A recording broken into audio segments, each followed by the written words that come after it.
Anche quest'anno, sulla sua scopa, la Befana è arrivata in piazza Montagnana, portando con sé dolci e sorprese per i più piccoli, ma anche per i grandi.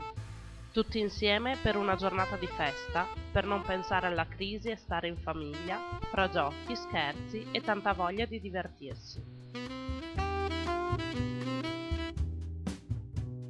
L'evento è stato promosso dalla provincia di Padova, dalla Proloco di Montagnana e dalle parrocchie del Duomo e di Borgo San Marco. Andrea Draghi, assessore alla cultura e all'identità veneta del comune di Montagnana, ci introduce alla 7ª edizione di questa manifestazione. La festa della Befana ricalca le nostre tradizioni, è un segno della nostra cultura, è un manifesto della nostra cultura e quindi come assessore incaricato per l'identità veneta è una delle cose che sinceramente preferisco e voglio portare avanti fino alla fine del mio mandato. Ma vi dirò di più, da quello che ho potuto vedere oggi qui in piazza, Montagnana sembra sentire e aspettare molto questo momento. Infatti la gente è sempre più numerosa e partecipe, quindi io mi auguro che questa festa perduri per molti anni ancora. Anche quest'anno i bambini delle scuole dell'infanzia e delle primarie sono stati coinvolti nel concorso Sognando la Befana, in cui sono stati premiati disegni realizzati dai bambini. A tutti i partecipanti la Befana ha portato caramelle e un libretto realizzato con i disegni vincitori della scorsa edizione del concorso.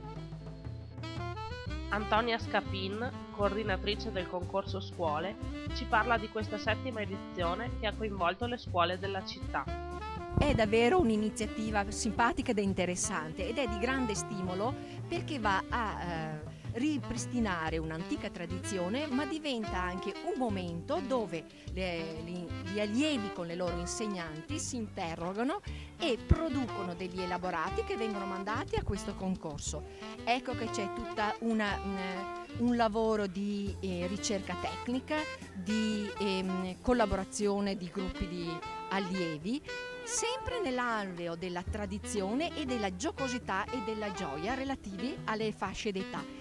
Il concorso viene rivolto e alle classi dell'infanzia, quindi l'ex materne per parlare semplice, sia alle classi primarie sino alla quinta, le vecchie elementari. Diciamo che siamo al 7° anno, la partecipazione è vivace ed interessante. Per esempio nel concorso di quest'anno abbiamo avuto un'adesione di circa 600 alunni.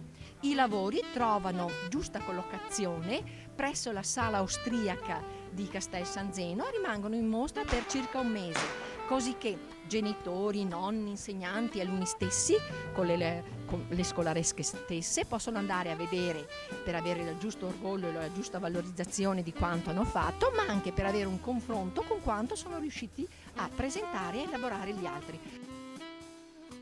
Daniela Albarello, responsabile delle classi prime di San Benedetto, ci parla della sua esperienza con gli alunni coinvolti nel concorso Sognando la Befana.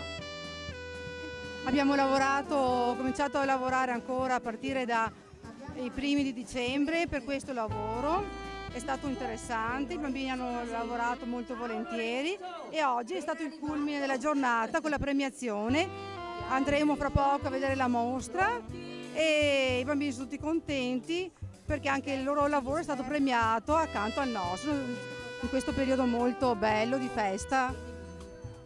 Dopo la proclamazione dei vincitori e la consegna degli attestati, decine di volontari delle parrocchie del Duomo e di Borgo San Marco hanno coinvolto grandi e piccini in un inusuale gioco dell'oca in piazza.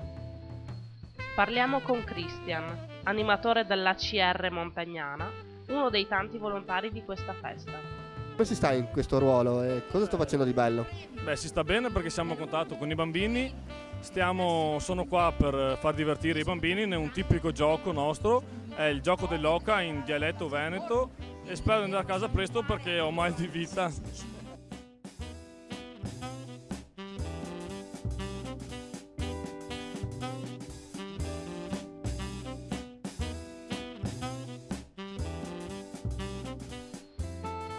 Al termine della manifestazione si è svolto il tradizionale spettacolo pirotecnico davanti al Duomo con l'incendio della Veccia. Il rogo della vecchia ha radici cristiane in tempi antichi. Più di recente, l'usanza di bruciare l'enorme fantoccio fatto di legna e stracci stava a rappresentare la fine di tutti i mali dell'anno passato ed era necessario per propiziare l'abbondanza e la fertilità dei campi. E come ogni anno, la cara vecchietta se ne va come è arrivata, con la sua scopa al calare del sole, pronta a godersi un po' di meritata vacanza in attesa della prossima Epifania.